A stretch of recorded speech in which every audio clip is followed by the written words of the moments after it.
in a world full of negative people. Hey man, I'm just trying to be a positive guy, a positive farmer, a positive outfitter. This is the Shark Farmer Podcast with your host, Rob Sharkey. Whatever. And welcome again to the Shark Farmer Podcast. Hey, I'm your host, Rob Sharkey, and today we're going to go out to New Mexico. That's the newer of the two. We're going to talk to Tara, the New Mexico Milkmaid. How you doing, Tara? Good. How are you? Thanks for having me on. Well, I'm doing pretty good. I'm really excited to talk to you. You've been on the radio show before, and we just didn't get to everything. So I thought it would be great to do a little bit of longer format, and you have a chance to actually say all the stuff you're doing, because you don't like to sit still, do you? Yeah, I like to try to keep busy, keep moving. That's right. Well, do you ever sit down and just try to relax, watch Netflix or watch a movie or something like that? Absolutely. Really? What's the best Netflix series you ever watched? Oh, man. Yeah, you didn't know the big questions were coming right off the bat, huh? Yeah, I mean, I've always watched Grey's Anatomy, but I just binge-watched all 15 seasons this past summer. It was pretty epic. Oh, highlight my goodness. Summer. 15 seasons in one summer? Yeah, it was pretty crazy. Honestly, what more could happen to that hospital? Yeah, no kidding. I was thinking that by rewatching it twice by the end of the 15th season, I was like, okay, well, I just feel like this is definitely not realistic. Do you remember in the very beginning, it was a big show, and then she sat up there and she goes, choose me, pick me, love me. That's when I said, I'm out. that was it, huh? Yeah, that was it. When she did that, I'm like... Well, you made it pretty far. Yeah, too far, actually. I'm surprised you're willing to admit how far you made it. Okay, Tara, you're out there. You're in the dairies. Now, do you guys on the dairy farm, I don't even know where you're at. Do you have silos? Do you have grain bins, any of that stuff? Not on our dairy, but there's farming around us, so there's definitely silos and stuff. Okay.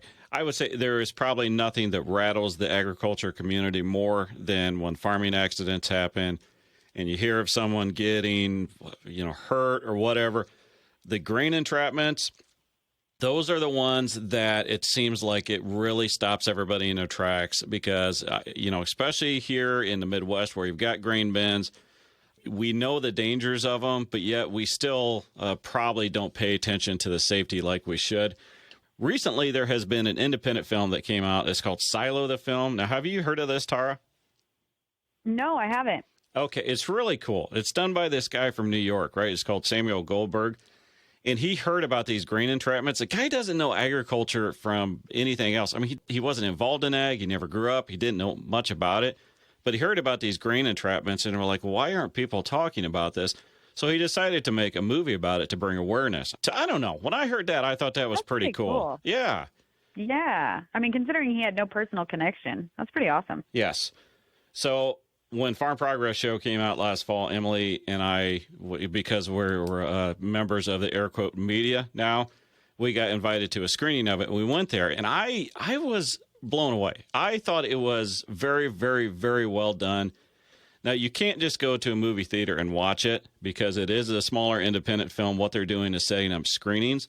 So, this just happened with our county farm bureau. They teamed up with the local fire departments, I think some banks, the people you usually team up with. And the cost for the screening, I tell you, is really about the same as what you would pay for a speaker at the meeting. So instead of having these same old boring meetings that you have every year, why don't you do a screening? The Bureau County Farm Bureau, my home farm bureau, is actually going to do a screening of it on Monday, February 24th in the Princeton High School. That's where my wife went to school. Can you believe that? That's pretty cool. Yeah.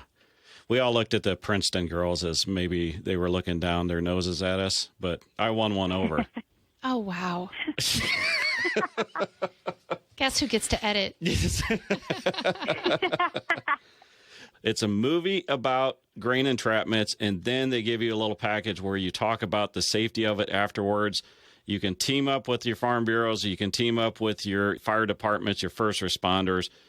Let's not have another grain entrapment accident happen. Unfortunately, every year, there was one recently just about 20 miles from us, an unfortunate fatality.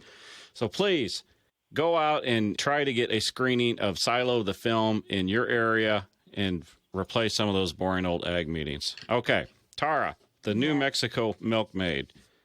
I'm assuming you're from New Mexico. Yes, that's a safe assumption. Sweet. I am. Born and raised my whole life. What town are you from? Actually from a small town in eastern New Mexico called Portales is where I originally grew up. And did you grow up on a dairy farm? I did. I'm a fifth-generation dairy farmer. Or we say fifth, but pretty much as far back as anybody can remember, my family's been dairy farming. You grew up on a dairy farm, but did you marry a dairy farmer? I did. Well, that's another story. But no, I did marry a dairy farmer, and now I live on his family dairy farm. We dairy farm with my in-laws. He's from a family of 6 boys, and 5 of them have all gone into dairy farming, and so we are all in business together. Wow. Yeah. All right, let's go back to little Tara, though, growing up on the dairy farm. I mean, as a little girl, were you out there helping? Did you know that you wanted to come back and be a dairy farmer? I didn't know I wanted to come and be a dairy farmer, but I did love it. We lived on the dairy 50 steps from the barn most of my life. When I got a little older, we actually moved houses across the street, and all of my siblings and I all got sick. We cried. We told my mom we'd never see the dairy again. We were less than a quarter of a mile from the dairy, but it felt like a big distance compared to 52 steps. So I was always pretty crazy about being on the dairy. But when I went away to college, I didn't necessarily, typical small town farm kid, didn't think they were going to come back to the farm until I got away and got a new perspective, I think, on how much I love agriculture. Gosh, if we had a nickel for every time we heard that. It does seem like the way it is. It does. And I get it. I grew up on a hog farm. There's a lot of things that aren't the best about that. But yes, once you get away from it, it's just you're kind of drawn back to it. I agree completely. And some of it may be small town, rural America, too, that you feel like you need to get away and do something different before you can, come back and settle in. You are a walking stereotype, though, because you married a dairy farmer. Where did you meet this guy? He was actually my older brother's best friend. His dairy farm and my dairy farm are, practically neighbors as the crow flies. My dad teases that I went away out of state to college, to come back and marry the neighbor. Honestly, it sounds like an arranged marriage. I'm just saying, was this planned out by the families? No, we did not date until he graduated from college, and we both were really hesitant to date because our families are really good friends, and we were like, if we break up, this is going to be a big deal. But thankfully, it worked out, and here we are 10 years later. And you have 2 little girls? We do. We have a 5-year-old and a 2-year-old. Oh, man, I bet they keep you running. Yeah, it's a fun age. I really love this age. Our oldest daughter, if you asked her, you would think that she had a full-time job on the dairy. She does not. She will tell you she's a dairy farmer. She will tell you she has to go to the barn every day. When she started kindergarten this year, she literally cried and was like, I won't be able to go to the dairy every single day. Again, we live 100 steps to the dairy barn, she lives on the dairy. But it was a trauma to start school. Let me ask you this, because you grew up on a dairy farm, and now you have little girls on a dairy farm. Is it different? And let me preference that, because I think it's different for my kids than it was for me, running equipment or not, just because of the size of the equipment now. Is it different? Agreed. Do you not have the girls as involved as you were as a little girl? Yeah, it is different. The house I grew up in was right next to the barn, right next to the shop, and now our house is right next to the barn, right next to the shop. And it's just, there's so much more traffic. My husband and I talk about this all the time. The scale is right next to our house. One time when our daughter was 3, she went out towards the dairy, and it was just terrifying because there's just so many more large equipment, harder to see around. And so we definitely have much more set rules. When I was younger, we left in the morning, went out on the dairy, and came back at dinner time, That's, I think, more challenging now than it used to be, just because the scale, the size of the equipment, it's just different. There's nothing that can scare you worse than, because farms are busy places. Most of the times the farmers or somebody is living next to them with the kids. And yes, when you, for a few seconds, realize where is so-and-so, that can send a chill down your spine. Absolutely. So, we definitely talk about farm safety. I'm sure we could do more of it. It's more of a conversation now than I would say it had been in the past with my childhood. Mm-hmm. What did you go away and study at college? So I studied environmental science, and I wasn't exactly sure what I wanted to do with it. I didn't know how it would fit into, I didn't know that I necessarily wanted to pursue anything with the dairy farm. But I feel like I ended up finding a unique, interesting role that fit with my love of dairy farming and my passion for environmental science. So I feel really lucky that I found that perfect role for me. Did you know what you wanted to do with this? No, I didn't know exactly what I wanted to do. It's a pretty broad degree, but I ended up being hired pretty quickly out of college. I had one job where I did some researching, but I got hired by an environmental consulting firm that works with dairies and agricultural sites across the Southwest, but primarily in New Mexico. I get to assist dairy farms with basic environmental sustainability projects. Where you went to college, was that Yeah. was that an ag school? Because I could see environmental science and dairy going two different ways. It was an ag school, I guess you'd say. As I mentioned earlier, I didn't think I necessarily wanted to come back to the farm, though, so I was not involved in agriculture at all in college. I went a very different direction, joined a sorority, fully immersed in Greek life, and Which one? There was not. I joined Theta. Kappa Alpha. I don't know. I don't know my sororities, but I'll give you a shout out. Okay. Did you have a bunch of toga Yeah. parties? I don't think I ever went to a toga party. Damn 90s college movies. I know. I'm sorry. I was late to 2000, so kind of past the 90s. Yeah, no, I really don't like you. Going back to when I went to school, I mean, they had people come into an ag school and tell us that, basically a cow was the most harmful thing to the environment on the face of the earth. Did you run into any of that when you were in school? Oh, yes, absolutely, a little bit. I do think we had a strong ag program, so that did help. I think that's something we continue to hear in the media today. But when you really talk with some of the, scientists out there, like you think of the greenhouse gas guru on Twitter, and, when you really start breaking down the science, you realize that people are a little bit off the mark on the effects of agriculture on our climate, on the planet. I mean, there's definitely ways to have sustainable agriculture be a part of the environmental solution, the climate solution. All right, that's a funny word you just said there, sustainable. Is there actually a definition for sustainable dairy? I mean, I would imagine there is. I don't know that anyone knows it. It's such a simple word. Doesn't it mean the same thing to everybody? Sure. I mean, in my mind, sustainability is about protecting your land and your water, your natural resources, while, improving soil. It's about, caring for your animals, and you have to be economically sustainable. I think we like to talk a lot about sustainability and the environment, but at the end of the day, somebody has to pay for these projects, and someone has to, it has to be financially make sense for the farm or for any project. And so I think that sustainability is really the all-encompassing aspects of how you're going to sustain a business, carry it on to the next generations while, protecting the basics of your land. So when you're talking to people outside of agriculture, what do you tell them about dairy that should make them feel better about it being sustainable? It's so broad. I think maybe that's why it's hard to convey to people exactly what we're doing.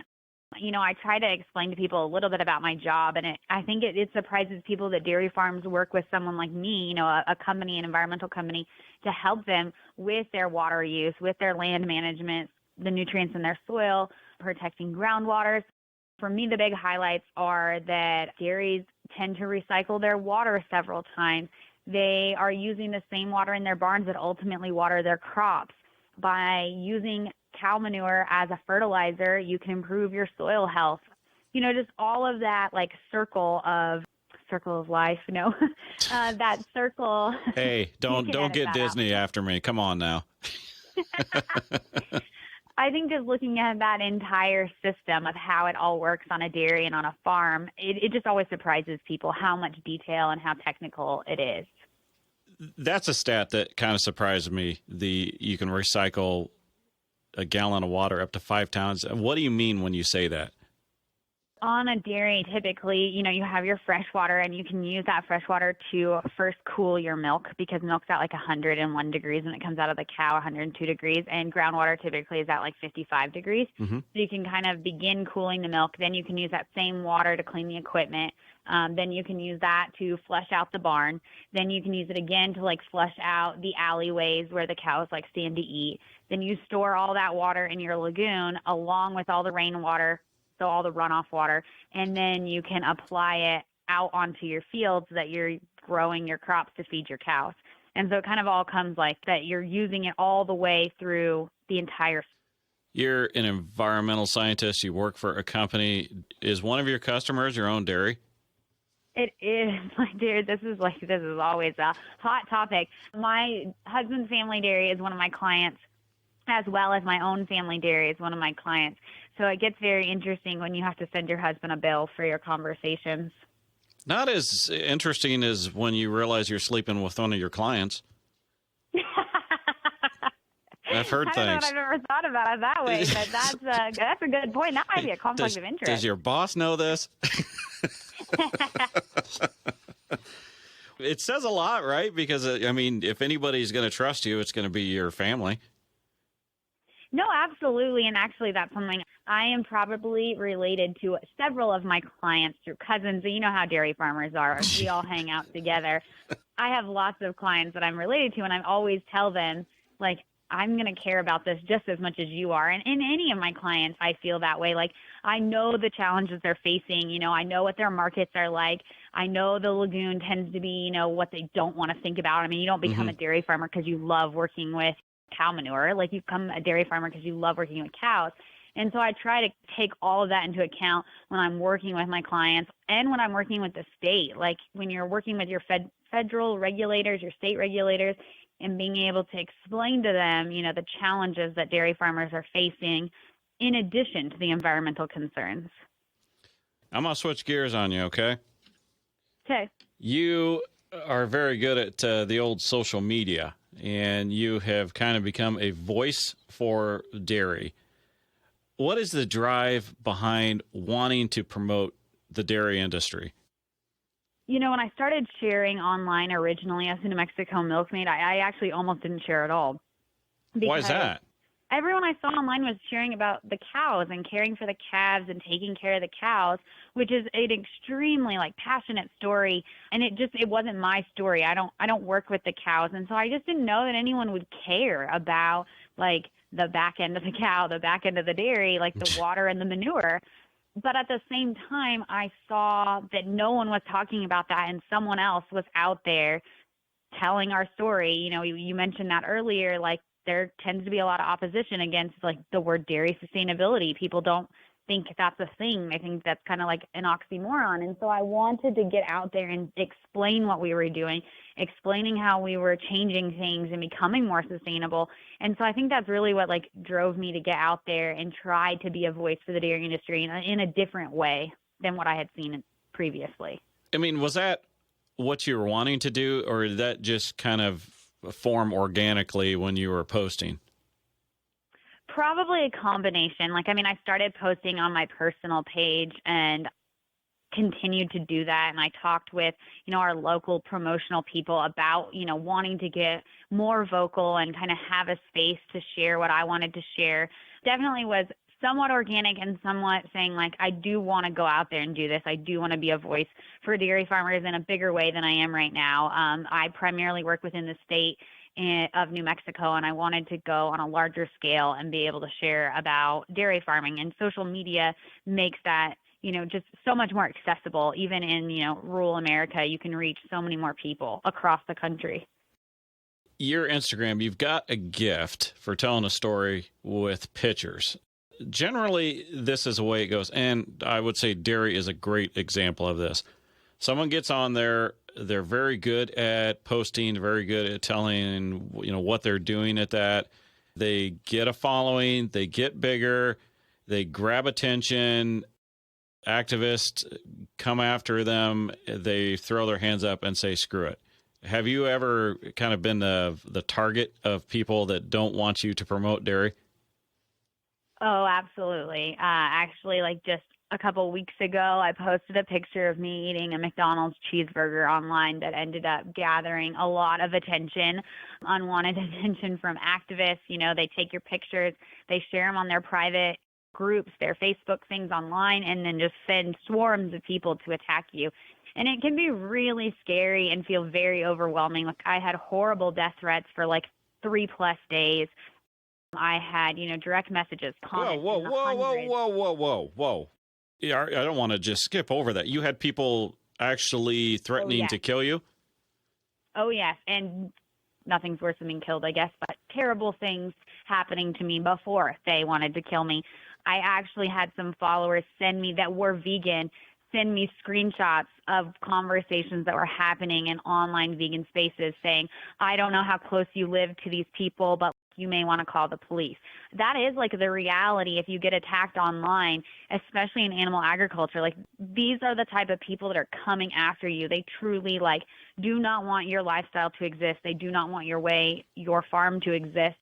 It can be very scary, but at the same time, I think if we're not out there sharing, they kind of win.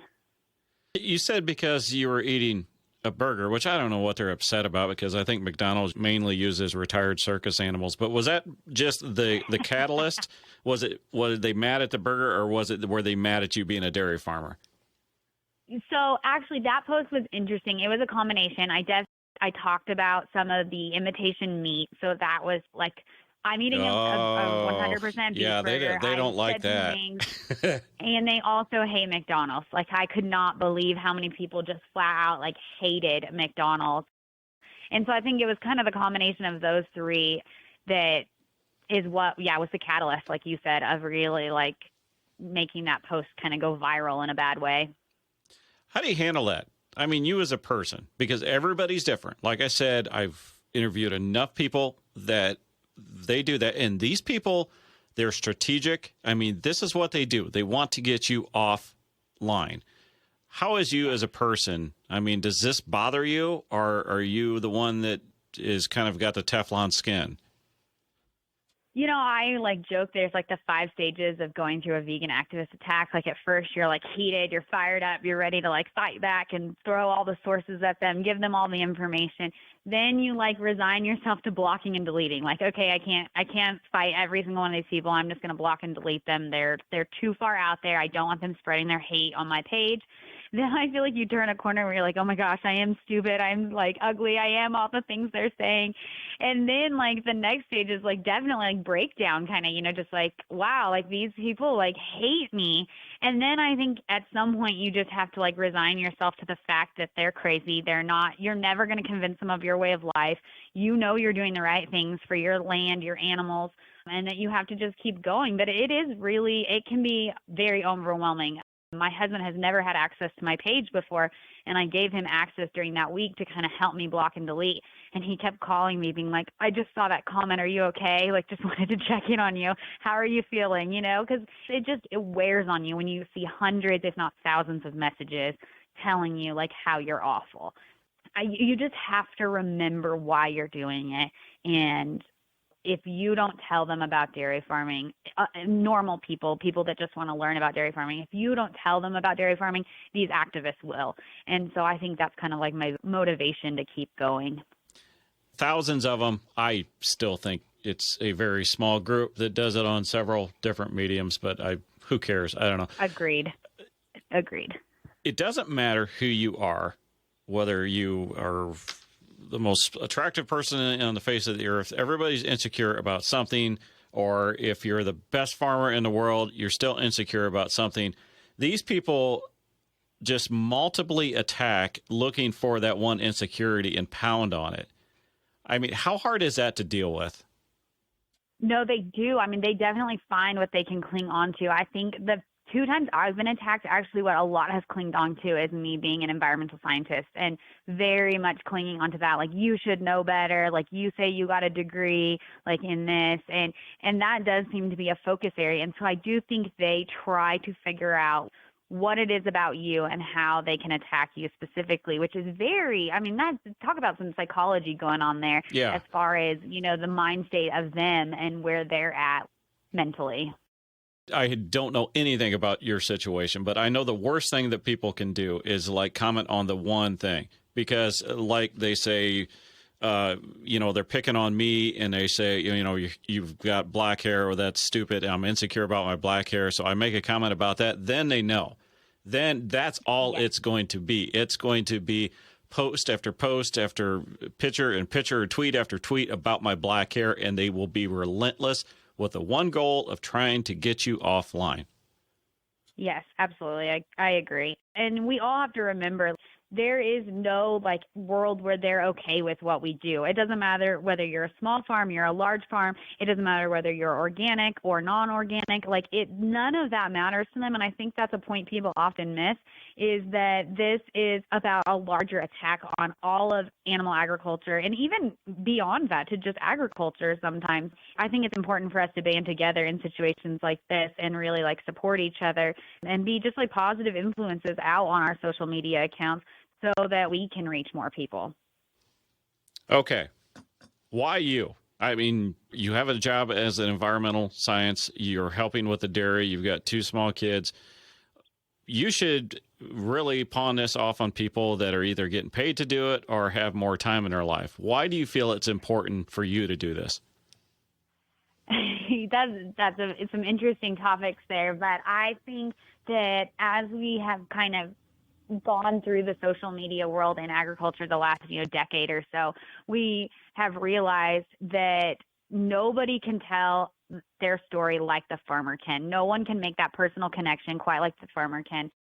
I think those experiences are irreplaceable. When we have farm tours, they never plan enough time for the farm tours because people have so many questions. They just want to keep asking and they want to know more about farming. And I think it comes across as promotional when someone is actually doing a promotion. Whereas with dairy farmers and you're just sharing about your everyday life, it's just so much more genuine. And I always try to remember on my page to connect with people beyond just dairy farming. For me, a lot of times that's connecting with moms about my kids and their kids and, similar struggles of motherhood. And then once you're in conversation, then sharing about dairy farming and what we do and, just a little bit about our lifestyle. Nobody else can do that but us ourselves out there sharing about it. Do you ever get people giving you crap because you're out there promoting, talking about dairy? Do they ever give you crap and say, why are you out here talking when it's your husband that's doing the actual dairying? Yeah, I feel like that's something that all women in ag deal with to some extent. And it's interesting. I mean, my husband is for sure out there more than me, just the way that our relationship is set up. I have 2 young girls that are still at home. My oldest just went to school this year. So, yes, there are times that I'm just not out on the farm as much. But ultimately, we're both in this dairy farming together. It's our family business. And for me, I try to share about my role on the farm, which is different than my husband's. My husband doesn't necessarily deal with the nutrient management and deal with the lagoon. And so I'm sharing about my perspective as an environmental scientist, but also as a mom, just a farm mom and the day-to-day life of what that looks like. And so there's definitely grief you're going to get for that. But I think that something I always try to explain to people, and my husband does as well, he doesn't have time always to be the one out on social media. It's not something he loves to do. And so why wouldn't we want people that are able to be sharing about our farms and sharing about dairy farming? And so it's an interesting question when you get comments like that. But I think that I feel secure enough in my role on the farm and my husband and I's relationship with the farm that I don't know, try to brush it off. You just said something very interesting, because this whole thing is, like you said, maybe 10 years old, right? This whole putting agriculture out there on social media. You just said that you were secure enough to deal with those types of criticisms. I think probably more times than not, you see, especially the woman in the role of, whatever, the farm wife or whatever, and then she's talking about the farm. She gets pounded with that. Why are you sitting there trying to be a voice of ag when you're just a farm wife and that? I think more times than not, you're finding people that don't have that security to brush that off. And it gets some people offline that honestly shouldn't have got offline. And it's too bad to see. I agree with you. It goes back to the same thing with the activists, that people are trying to push, their things on you. And I think you just have to be like strong in what your original mission was with sharing online and stick with that. And everybody has a unique role on their farms. I know lots of women who work more than their husbands do, or their husbands aren't involved in the farm at all. Seems to be a natural thing, and I hope it's changing. But you have the salesman that asks to speak to the farmer, and if you respond like they're like, no, your husband. I mean, and so I think we have to change that mentality. But I think that it's definitely not a reason to get offline if you're sharing, because we all have, our own unique areas that we need to be like telling people about. If you're going to build a social media platform like you've built, it doesn't matter if your posts 100% of the time are absolutely perfect. People are going to come after you. It's just the nature of social media. And it does. It probably takes some people some time to realize that, or whatever, the first time they're attacked by either inside or outside agriculture. I like hearing your attitude on it, because I wish you would share that in more places, because I've seen some people get offline, guys and girls, that I know why they did it. It's because they just started catching some crap, and they threw up their hands and said, that's it. And it's too bad, because they were good accounts. They were niche markets. They were good ag markets, and now we don't have them. And that's the ultimate thing, is we lose that then. We don't get that person back. And each person has their specialty too, and like hobbies, like, I said earlier, connecting with the consumer. You're never going to be able to connect with other people's followers the way you connect with your own followers, and that they have similar interests as you. And so then you just lose more voices online for ag. And considering we're 2% of the population, we should probably be trying to be as loud as possible online and sharing as much as we can, because otherwise we're just getting drowned out by the other 98% that aren't directly related to agriculture. Mm-hmm. You were telling me before the interview that you think farmers should not travel and basically stay at home. Yeah, no, definitely not. I think that's probably what has held maybe farmers back, I think, especially in the recent decades, is, not getting out there and not talking on a national or global scale about what's actually happening on the farms. What were you doing over there in Rome? Yeah, so in Rome last month, I attended the UN Food and Agricultural Organization's Committee on World Food Security, which is kind of like a long-winded way of saying. Did you have that UN memorized, or do you read? Because I would never remember that. It took we actually had a daily briefing in Rome, and the very first daily briefing was going through all the acronyms of what the day was going to look like, just trying to memorize them. But so essentially it's a long way of saying it was the UN's Committee on like secure food systems for the world. Those of us that are food insecure across the globe, there's over 800 million people that are food insecure. What's food insecure? They are not getting the nutritional requirements. If you're a child, you're not getting the nutritional requirements to grow, to have healthy brain development, so mental and physical development, and the same with adults. And then if you expand that definition to people that are just food insecure, say 6 months out of the year, the number is just even more astronomical. This might be a little inside baseball, but I'm curious to what you found out or what they were talking about, because there's a theory that, the U.S. shouldn't care about other people feeding themselves when they can't buy our products anyway. And then there's a theory of, what percent of the population lives under $2 a day. And if we can increase that, because once they get over $2 a day, that's when they start adding protein, and all of a sudden you have a new customer. So economically, was any of that stuff talked about? Yeah, absolutely. And I think since coming back, I've been asked that same question by a lot of farmers that I've talked to, of like, what does this mean for us? Are we supposed to be trying to export to them? Are we supposed to be trying to help them grow their own farms locally. I think it's a combination. I think that farmers in developing nations should be given the same, the resources we have. We should be wanting to have open communications between them. I think there's things we can learn from them. I spent, a week with farmers from all over the world, and every time I talked to one, I learned something new. And I think that we can share information with them. And then at the same time, I think we're learning that agriculture is more of a global market system than it ever has been before. And so there's opportunity to have exports out to other countries. So I don't know that there's a one size fits all answer for that. Mm-hmm. Well, kind of along those lines, with the food aid, does that help or hurt the U.S. farmers or North American farmers? And something I had never thought about, food security is such a more complex issue than I could have ever even begun to understand. And I still don't fully understand it after only 4 days there. But when, in America, I think we often see there's a famine or there was a drought or whatever is going on in a developing nation. And we think, let's send food, let's send resources. We have an abundance here in America because of our farmers. But ultimately, when we send food for free over to another country, the farmers in that area, their food, their market is gone. Because why would you pay a local farmer money for food when you could go to the aid and get it for free?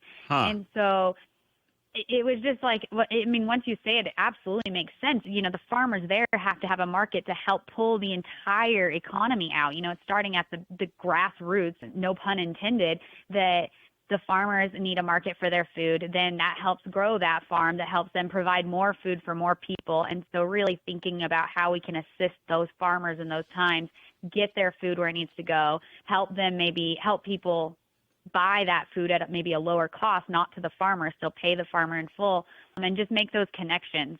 The basis of this food insecurity goes to the local farmers, which is really cool to think about farmers having such a global impact on something like food insecurity. Mm-hmm.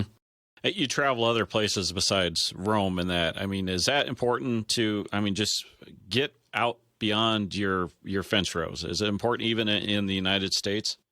Yes. Earlier this summer, I went to the Forbes Ag Tech Summit, and I had the chance for 5 seconds, it was probably 1 minute actually, to talk with Steve Forbes about our local dairy farm. Never heard of her. And, yeah, no, kind of unwell known. Has a magazine, I don't know. Oh. Not relevant, but I got the chance to talk with him, and, I have no idea where that will go or if it'll even go anywhere, but I'd like to think that my few-minute conversation with him could have an impact on magazine like Forbes. Mm-hmm. And you never know until you get out there and talk with people and meet other people in the rest of the world, kind of how little they know about dairy farming, and they won't know until we get out there and tell them. All right, Tara, you grew up on the dairy farm, and I think that's really cool that's where you've ended back. That's funny. Did your parents, were they surprised when you ended back up on a dairy farm? I think my mom was, but I feel like my dad had a goal all along, to be honest. It was an arranged marriage. See, I knew it. Yeah, with my degree. I knew it. It was an arranged degree for me to get environmental science. But no, when I was going to college, our state was rewriting the regulations for dairy. And my dad sat on one of a grassroots board trying to have, a farmer say in these rules. And he always would say, I just wish there was someone that could understand where the regulator was coming from and understand where the dairy farmer was coming from and really bridge that communication gap within our state. He talked about that constantly. And so I would like to think he gets some credit for ultimately the degree I got and getting me back here pretty much doing exactly that. I set up meetings between our regulators and my clients, my dairy clients, and try to effectively communicate not only what the dairy farmer wants, but also what the regulator is trying to, help with or trying what they need from the dairy farmer. It's kind of funny that it worked out that way. It's okay. I still think it's arranged marriage. It's just too convenient. I could see your parents and his parents saying, hey, we could have a dairy empire here if our kids got hitched. Oh, yeah. Yeah, it Yep, I'm sure there was conversations that my husband and I were not privy to between our parents because they've always been really good friends. We've always traveled, gone on vacations together. So it made for a very fun wedding, I'll tell you that much. How long have you been married? 8 years. 8 years. Okay. Too low. Boy, yeah, you are busy. Just wait till they start playing sports. Oh, yeah, we're barely getting into, like, ballet and that kind of thing now, and it already feels like a lot of stuff. All right. I know you have not asked for advice, but would you like some? Sure, I'll take some. Get out of the ballet now. You ever heard of these point shoes? Yes, I have. I took point. They're like $150 a piece. And I'm like, oh, that's bad enough. And she's like, yeah, but they'll last like a whole month. A month? Yeah, exactly. Great. Yeah, ballet it's an expensive sport. I don't think people realize that when they get into it. Yes, you absolutely don't realize how expensive that is. I mean, the schooling's bad enough, but those shoes and the other foo-foo stuff they wear, none of it's cheap. The foo-foo stuff. That's the first time I've heard it called that. Well, believe me, I bought enough of it. Okay, where can everybody find you? They can find me at, I'm mainly on Instagram. That's like my favorite place to be, New Mexico Milkmaid. You can find me on Facebook at New Mexico Milkmaid, Twitter at NM Milkmaid. I'm not going to lie, that's like my least favorite place to hang out. And then I'm sorry, I don't understand the Twitter thing, the whole tweeting. I'd like to think maybe I'm too young for it. I'm going to stick with that. Okay.